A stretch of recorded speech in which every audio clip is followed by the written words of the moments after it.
Трошоците на живот се зголемиле за 16% за една година. Најголемо поскапување од дури 23,6% има кај храната и пијалоците. Трошоците за транспорт се зголемиле за 24%, а угостителските услуги и комуналиите поскапени за речиси 16%. Алкохолот и цигарите поскапеле за речиси 8%, а трошоците за култура се зголемиле за 7,6%.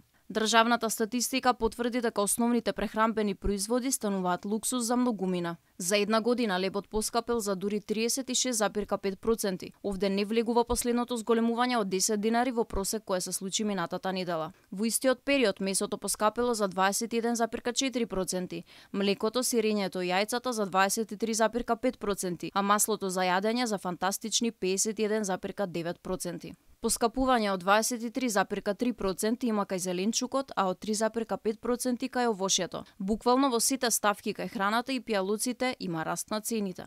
Статистиката измерила раст на цените и кај другите основни трошоци. Така струјата поскапела за над 20%, гасот за над 53%, течните горива за 60%, а парно грејење за речиси 10%. И другите категории производи имаат раст на цените. Мебелот за над 6%, белата техника за 9%, автомобилите за над 8%. Државниот завод за статистика само го потврди она што веќе го знаат сите. За просечниот македонец преживувањето станува уметност. Како подобрено, се е поскапо и поскапо. Дури ако не излезеш неколку дена, се чутиш после што се знаеш. Како да се надополни? Како да се надополни? Пензионерски. Малку е поскапо од лани, ама како ќе биде есенва, не знам.